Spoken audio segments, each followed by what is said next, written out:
Engagers, this is Professor Game, where we interview successful practitioners of games, gamification, and game thinking who bring us the best of their experiences to get ideas, insights, and inspiration to help us in the process of using games and gamification in our daily lives, for example, to learn what we are teaching. And I am Rob Alvarez. I work at Ironhack, teach at IE Business School University, and so much more, and host this podcast. If you have an extra second, please go ahead and subscribe for free to our email list at professorgame.com/subscribe. So Engagers, welcome back to another episode of the Professor Game podcast. And this is an interview I've been looking forward to very, very much, as many others. But this one has a special touch because we are with Matt Leacock today. But before we kick off, Matt, are you prepared to engage? I am. Thanks. Let's do this, because if you don't know who Matt is, he is a board game designer living in Sunnyvale, California. And in 2014, he quit his day job to work on board games full time. Before that, he designed games on nights and weekends while working as a user experience designer for a number of Silicon Valley companies. He's best known for his cooperative games, Pandemic and Forbidden Island, although he enjoys designing all sorts of games. So Matt, that was a quick intro. Is there anything we're missing that you want to make sure you put in? Yeah, that covers it pretty well. Fantastic. So Matt, we're always curious about knowing, the typical question of what does a day look like? What does, being Matt Leacock in this day and age look like? What does it feel like to be yourself today? Well, I've been really fortunate in that I've been able to kind of pursue a job I had kind of dreamed of having, I guess, never thought really possible.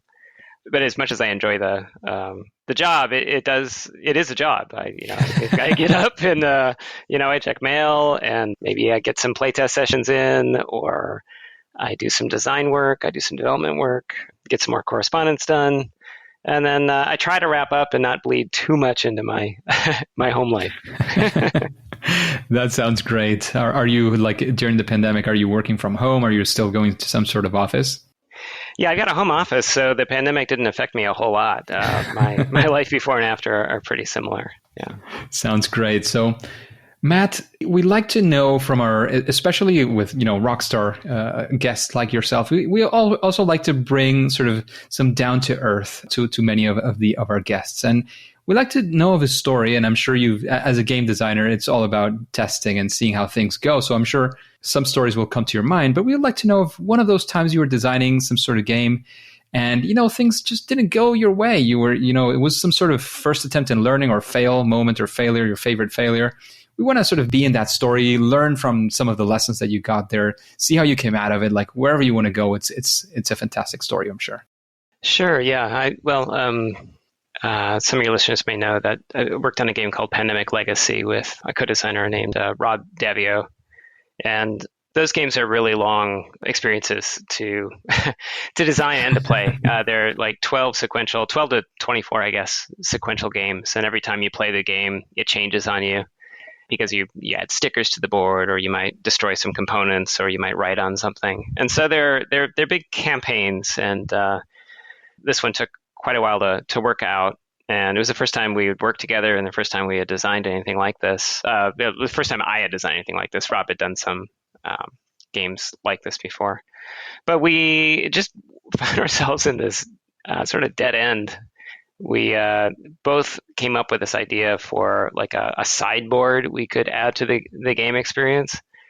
And it looked really great in theory. We spent a lot of time like theory crafting things and drawing things up and making components and crafting everything. And every time it hit the table and we watched people play it, we just saw people's faces sink and the shoulder slump and all the life and energy kind of drained out of the experience. And I bring this up because, we hacked at this thing for like a month trying to iterate on it. We were both very excited about the idea. So we just kept iterating and iterating on it, sending it back out in the field and kept getting really bad results. So we basically just decided to give up on the whole concept and just severed that whole arm of the game, just clean off. And that was really painful, but it was sort of like looking at the game like a patient and seeing that it had this sort of this growth on it that we just really had to carve out. And we found some ways to repurpose some of the ideas. But I guess I focus on that because I always like to look back at that when I get stuck, because we spent a long time working on it, hacking on it, and I wasn't sure if we were ever going to crawl out of that hole, but we did. And I think one thing that I look to is just like kind of believing in the process of going back and observing how things are working out in the field, and iterating, and sometimes you have to make difficult calls, but eventually you kind of get through it, and just having faith in that you can get through it is important. That is very, very important. And the fact that, you're able to iterate and to eventually stop iterating as well altogether. And Matt, like one of the things that comes to my mind when I hear this is like, the first one is, if you were to do something very similar to that from the start, again, is there something that you would start off doing differently? Like, is there something that changed for you after having that experience? Like from the start, of course, you at least now know eventually you might have to stop pursuing some things, but maybe from the start or in the middle of your design process, did something change in your mind as far as that? Yeah, I've gradually gotten better. And this is one case where it really stuck out of trying to keep things pretty crude and get them on the table very early before you invest too much in the adornments or make something that's really clever. Try to find out if the basic ideas are working at all, and then move forward from there. So just having the crudest possible early prototype, even if it's not complete, just to get up and running. So because they're like, prototypes are like conversations. You kind of like, you put them down on the table and then you play them and they talk back to you, and you learn from them right away. And sketches are don't really have the same life. They don't have the same kind of they don't talk back as loudly that way. So the one thing I learned there and continue to learn is just I have to continually remind myself, is to keep the fidelity really low in the early phases of design. Very, very low fidelity. That is a beautiful lesson from such an experience, because I'm guessing it helps you as well. Like they talk louder, and as well, you probably get a little bit less attached emotionally to that prototype. Oh yeah, right? For sure, yes. By the time you have to sever that, it's like a nail and not a full finger, hand, or arm. Yeah, well said. That's much a better experience if it's just not working out, but as well, since it's so early days, it maybe has a better chances of being, sort of iterated out on. And I don't know, that's my general feel. And I'm guessing that that's one of the things that, even if they tell you stories about this and how important this is, you always say, yeah, that's exactly what I'm doing, until something like this happens and you say, maybe I have to do it more. And what they were saying, I should have listened, but I had to experience it myself. And I think that experience is very important. And I'm guessing that you had it from there. And the other one was very related to that. And it was a key lesson, but I'm guessing that the key lesson was exactly that, going low fidelity and doing things differently in that sense, right? Yeah, that's right. I almost sometimes like you kind of have an out of body experience where you observe yourself doing the design work and you see yourself doing things and you think, oh my God, why are you doing that? You really need to stop making that look so pretty. Put the pen down, get that on the table earlier, and stop what you're doing. So yeah, it sort of like helps to be self-aware, I guess, as you're doing the design work, to make sure you're on the right track. Absolutely. And the pandemic game, and I haven't played many extensions, but I have to say it's one of my favorite board games, and it made me discover this whole cooperative board gaming world that I was kind of like, as you were saying, like outer body experience I was looking forward to, but I didn't really know it was possible or it could happen. And when I did, it was like, oh my goodness, this is what I had been looking for so long, that was actually possible. And talking about successes like of course Pandemic and many other of your games, is there like a story of a time when, of course, things actually did go right, and anything you want to say, look, I feel that some of the success factors or something like that were these things, and that's what helped us go through the experience. And of course, you had ups and downs, but in the end, you managed to sort of pull it through, and it could be one of those sort of proud moments versus the fail moments before. I felt like in Pandemic in particular was just a culmination of a lot of work and a lot of input from many different people. So I spent 3 years developing it, and I showed it to just a tremendous amount of people, a lot of variety of people too, whether it would be like friends and family, casual gamers, really diehard gamers, experts, other game designers, people at conventions. And so I don't know what to credit its success with other than it went really through the ringer and got a lot of input from a lot of different sources. And it was done really intuitively. I mean, it was the first board game that I did that was actually published. So it wasn't like I had a robust set of experience designing board games, like for a publisher and so on. It was, but what I think I made up for it was just trying to get as many different inputs and as much table time as I could on it. So a lot of input there. Yeah, now I feel like I can look back and I kind of like reverse engineered a lot of what I was doing, and it's a little easier to reproduce the process. But that said, I was a user experience designer, and so I was able to use that toolkit to help me quite a bit when it came to game design. That makes a lot of sense. And you were saying it was your first published game, so I'm guessing that you did actually kind of do some sort of homey things, some stuff at home. Yeah, I did some desktop publishing, kind of off the printer kind of production of a couple games. I think I sold maybe like 120 of one and 200 of another. But I don't really feel like that counts so much. Well, it's a nice feeling that you got it out and 100 people, 200 people said, I want to put my money into this. I think it's entertaining. Huh? Yeah, if nothing else, I mean, I'm sure I lost a lot of money, and it took a ton of time to do that, but I made a lot of connections, and I think I can credit a lot of those connections and networking to how I started to make the connections I would need to then put out Pandemic. So it was just sort of a stepping stone, in a sense. Makes sense. So that we have at least two factors here, getting it out there quite a bit, getting a lot of input, and as well those stepping stones that you had from before. Like one of the things is I've heard before, like if you want to be, and this has kind of inspired me as well to start this podcast, is if you want to be a podcaster, what do? Well, you go out there and podcast, right? Yeah. So if you want to be a game designer, you probably want to go out there and game design for a bit and see how it goes. I mean, maybe it's not going to be a huge success. Maybe it's just, some people are going to see it and like it. Some people are not going to like it, and that's fine. But you gain that experience. You get it yourself out there and start doing those things for sure. That's really true. I mean, so Pandemic was my first published game, but I did dozens of games prior to that. I heard someone say that if you want to be a good poet, first you have to write 200 bad poems. And I think it's similar for game design. You just need to do it and know that your first attempts won't necessarily, blow the lid off anything, but they're kind of necessary to so you can learn. Yeah, makes me remember when I was in as well, like baseball classes. I wasn't very successful at it, but if you want to bat the ball very well, it's coming very fast. So we got like very small things to bat and to practice. So I spent like weekends just trying to hit sort of, I don't know, corn seeds and that kind of stuff just to get it doing. And you want to bat very well, you got to do a lot of batting in that sense. Mm-hmm. So that makes a lot of sense to me as well. And when you're thinking of designing games, and of course after these 10 to 12 first games, Pandemic, so many more games that you've been doing and extensions of your games, is there some sort of mental process? Like how do you come up with games and get them on the design board and start testing them out? Is there some thought process that you go through with this, some system that you do for that? Oh, that's the hardest part of the whole process, the initial idea generation. Sometimes I'm fortunate and I'll get a pitch from a designer or like a publisher.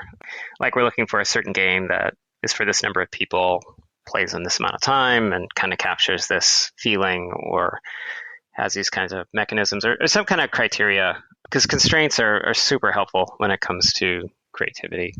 I had one publisher say, hey, we want a co-op game for kids. You can do anything you want, anything at all. And, oh my God, that was impossible. It was just so hard. I explored a few ideas, but I had very little to show for it after we check in every year. After 1 year, like nothing, 2 years, nothing. And they got back to me and they're like, hey, we're thinking about maybe we could do a co-op game for kids that was based on chutes and ladders and it was on a mandala-shaped board. I'm like, oh, I can do that. I got them a design in like 3 months. And we'd spent another 3 months on development, and then I think another 6 months later, the game was out and did really well. That was Mallrats in Space, which is now called Space Escape. And all that was needed was the right constraints, some kind of a challenge. So I find that really inspiring. That's probably the best way for me. Other times I'll be really interested in a topic. I'm working on a game right now called Daybreak, and it's about the climate crisis. So it's sort of like Pandemic, the game for pandemics. Well, this is Daybreak for the climate crisis. And most of that game came out of research. And so that was very different for me, like doing tons and tons of reading to understand the depths of the problem and then trying to figure out a game from that. And I found that much more challenging, but I'm also finding it pretty rewarding. So I'm guessing that the restrictions there, or the limits to the creativity that actually, boost creativity, are precisely the research that you made in trying to sort of keep it reasonable in a way, according to the topic, right?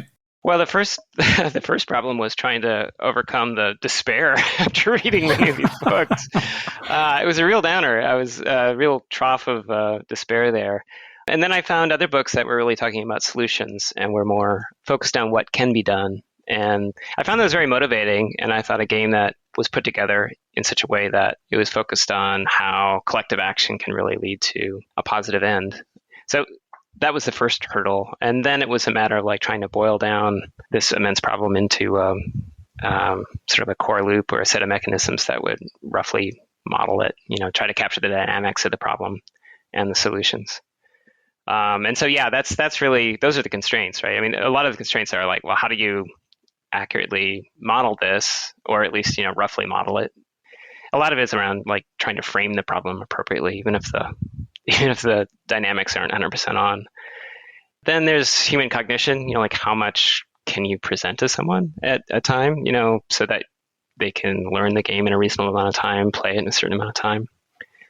And then there's, like how many components you can have, the cost factor, how much table space can it take up. There's lots of constraints there. So they all kind of help describe the design space that I've got to work in. They'll make their way into that. And you were talking about, you mentioned Pandemic, you're mentioning this Daybreak game that you're working on. And it feels like some of your games, or many of your games, have sort of I don't want to call it a teaching component, because in a way, yes, but it also goes beyond. It's like these games do have sort of a purpose that is not only entertainment and not only playing, which they are super fun, but they also kind of give you a sense of other things. I'm guessing that is intentional, but I just wanted to know, like, does that work different from pure entertainment games for you, or is there, I don't know, is there some sort of difference that you make, or you just make these every now and then, or like how does that work for you? Yeah, they are different. So I should say, when I started working on Pandemic, it was really about trying to create like an adventure story. You're like the protagonists in an adventure film running around the world trying to save it from these diseases. And it doesn't really attempt to model, at least the character side of it, Yeah. It doesn't really model reality. You can get a sense for how disease spreads around the world, I guess, with the infection stuff. But I didn't set out to make it educational. When I was finishing up the game, I thought about potentially like, oh, you could put little tips on the cards, like wash your hands and so on. But I didn't seriously consider any of that. And then that was never part of the game. Subsequently, people have used it to kind of introduce the topic of virology and disease and so on in school. But more often it's used to try to teach interpersonal dynamics and like team dynamics and how people can communicate and contribute effectively when working on a team. So, but that wasn't my intention from the beginning.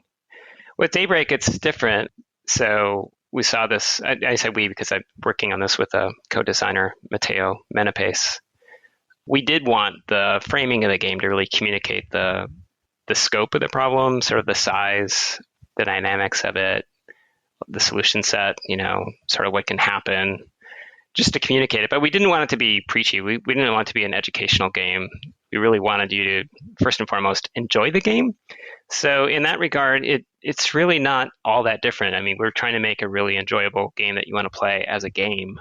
And then after you play it, you just internalize all this stuff tacitly. You understand the dynamics of the system because you need to in order to win. So it's not like the games are telling you facts or anything like that.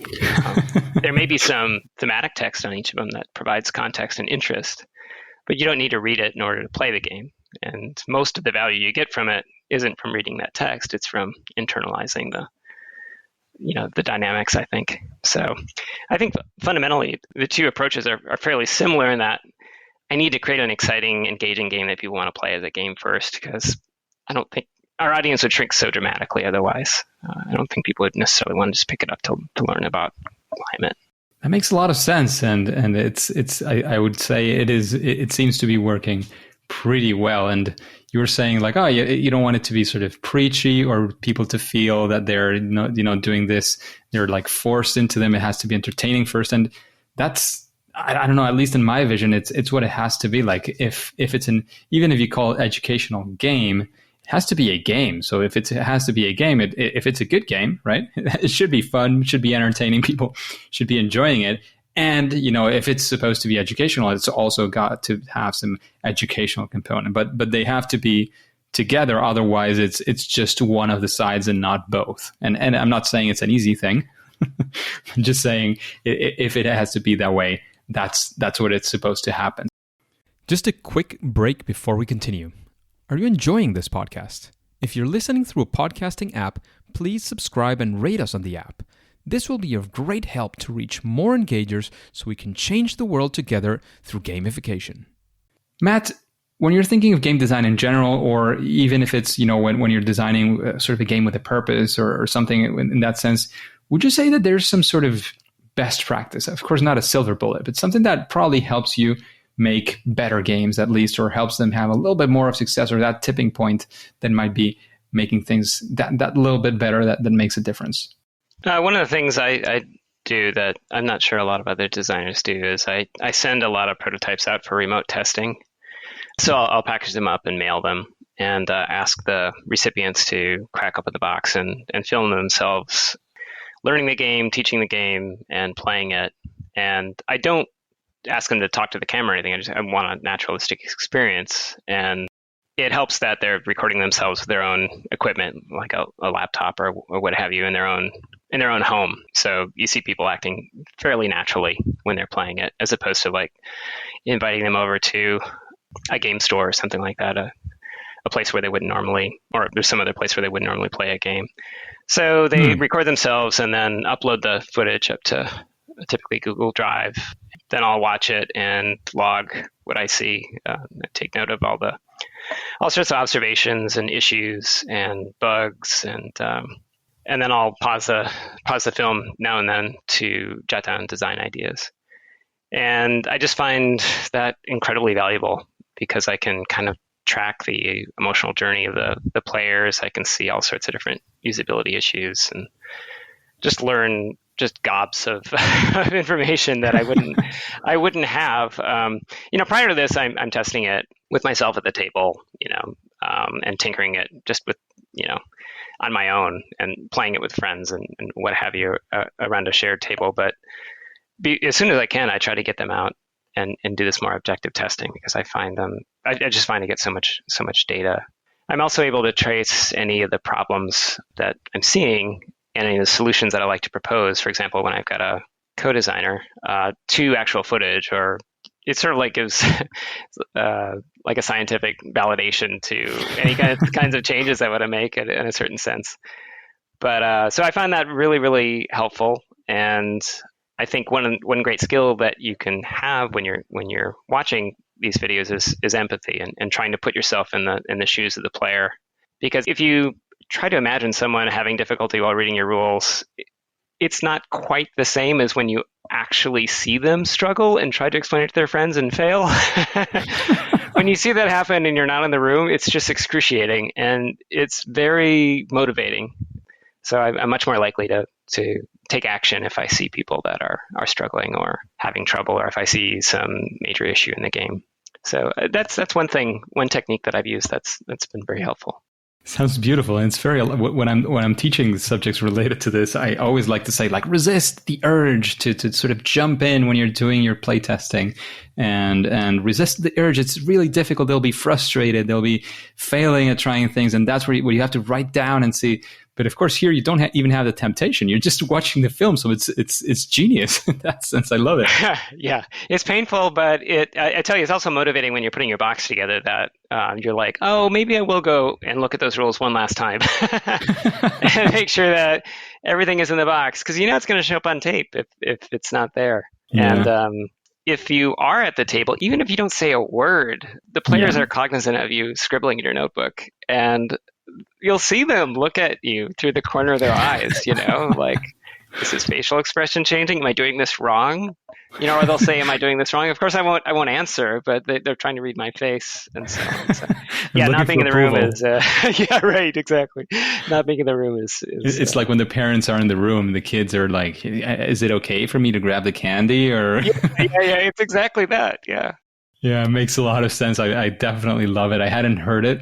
I'm pretty sure other people I've talked to have done it, but I have never heard it, never thought of it either. Like the difference of filming and not only filming, but saying like, you film it on your own. I'm going to see it, but that you eventually actually do forget that there's a camera there. Because it's your own camera. It's probably your own house, your own friends. You're not going to be on top of the camera or the person watching. Whereas, of course, if the designer is there, it's like, oh my goodness, I'm feeling ashamed or embarrassed or whatever that can be. And of course, it's going to change the attitudes a bit, and that they're not going to be sort of in the natural habitat of the gamer. Right. For sure. Yeah, I have seen all sorts of naturalistic stuff. Probably that I probably shouldn't have seen on camera, and that helps helps me know that these people are really really comfortable in their setting. They're not super self-conscious. Let me put it that way. That's great. And Matt, after these questions, these interactions we've had, is there like, does anybody come to your head and that you'd say, oh, I'd really enjoy listening to this or that person as well, getting into an interview like this one in Professor Game, or this person I know would probably be a good guest. I don't know. Anything come to your mind when I say this? Let's see. I think I'll turn to one of the books I read, which is extremely influential. I don't know if have you had Jesse Schell on the show? Yes. Okay. I should go check out his interview, because his book, The Art of Game Design, just blew my mind. It was exactly what I needed. And I just found that incredibly valuable, along with the book of lenses that he put together. So that would have been my first suggestion. It sounds fantastic. He was definitely a great guest for sure, and very inspiring. His book, I completely agree with you that those are the kind of things that hit you in the right moment, and it's like, oh my goodness, yes. All these things like make sense in your head and help you push your journey forward. And you mentioned a book. Is there his books are great? Is there, if you were to recommend a book or two books, what books would that be, and why? They can be Jesse Schell's, of course. Yeah, I mean, that would be my first one. I think it's a useful tool as well. You can pull the deck of lenses out and shuffle them up, grab a dozen cards, and look at, have your prototype out and just pull them and look at your game through the lens that you pulled and see, hey, does this spark any ideas, or how is my game doing? You can evaluate it through those different lenses, and it sparks all sorts of ideas, and it creates this opportunity to, like analyze your game critically through lots of different points of view. Let's see, A Theory of Fun by Rafe Koster, I found really enjoyable. It's a very quick read, but just ways of looking at why games are fun, why things are engaging. Yeah, great books for sure. Yeah, I think those are probably the two most influential ones. Fantastic. And when it comes to game design, Matt, what would you say is your sweet spot, or that superpower that you got that is, at least better than most other people, that thing that you do great yourself? Aside from the whole video ethnography sort of technique, being able to create a prototype from nothing into something playable on the table very quickly, and then being willing to throw it out, minutes later, I think is a superpower. So I can make a full prototype, in a matter of hours and get it played and iterate on it. I worked on a game over this past week. I think I pulled at least 24 iterations on it, and starting from a sketch in a notebook, and I'm almost in development now, and it's been so much fun. I haven't done a fresh new game in a while, and when you end up doing long stretches of development sometimes, or long stretches of testing. And it's just been a joy to work with my hands and get something built and on the table quickly. Sounds like an absolute superpower, like definitely getting that out very, very quick. And it's very aligned with the same things we've been talking about as well, to getting it out there, showing it to other people, putting it out in the world as fast as you can. You need a prototype for that. And the faster you can pull it, the better you can get more and more feedback. Absolutely. And Matt, I do ask for the audience every now and then to send us in their questions. And I pick random ones for some guests when we do have a little bit of time left. And I found this one, when I clicked on it of the list, this was one of the ones that caught my eye, and it came out today. And this is a person called, I'm not sure if I'm pronouncing this well, so apologies in advance. It's Ekbal Hozaber. And this person is saying, I would like to know how to design a board game for blind persons. So any thoughts on how to go about a challenge like this one, this huge constraint for a board game? Oh, yeah. Well, I've not done this before. I know there is a game out there that was developed in conjunction with some blind folks. I think it was nyctophilia or something like that. I'm trying to remember. You had to make your way through some kind of three-dimensional terrain blindfolded. I guess my first suggestion would be to really work with some blind folks. Talk with people about how things are different or the same for them, and involve them through the entire process. So you can brainstorm things with that group, because it's not something you'd want to do, I think, if you're a seeing person, and just try to guess, right? You really need to involve that community and figure out what kinds of novel things, because I think you could create some pretty amazing games, I would imagine. Not only for that group, but for people who can see. We could have all sorts of novel experiences, might build all sorts of empathy or aha moments for those with differing abilities. So, yeah, it's an interesting problem. But other than involving that community, I don't have any knee-jerk. I think everything else would be fairly straightforward.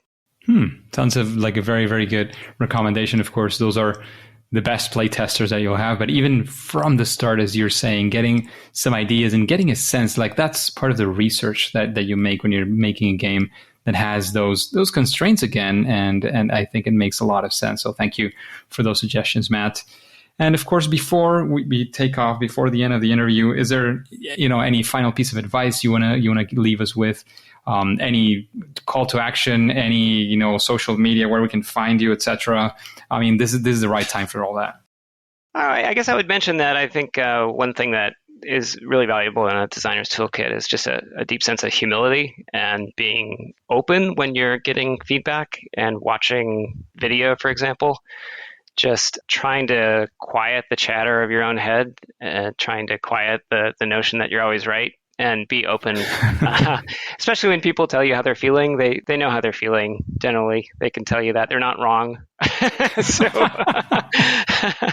especially to new designers, that would be my first bit of advice. When you're listening to play testers, really listen to the emotive aspects of their feedback. Note the problems. You don't have to take their people's solutions, but really pay attention to the problems that they're having, and especially if they're frustrated. So that would be one thing. And then, if you're interested in more about my games, I'm at leacock.com, and I'm Matt Leacock on Twitter. That sounds great. So now we know where to find you. We have even more, fantastic advice for people who are getting into the world of game design, creating games with purpose, et cetera, et cetera. So thank you very much, Matt. I know you have plenty to do these days. You had we tried to do this a few months ago. You had a very busy agenda. So we appreciate the opportunity to have you, for the engagers to listen and to learn so many lessons from you. However, at least for now and for today, it is time to say that it's game over.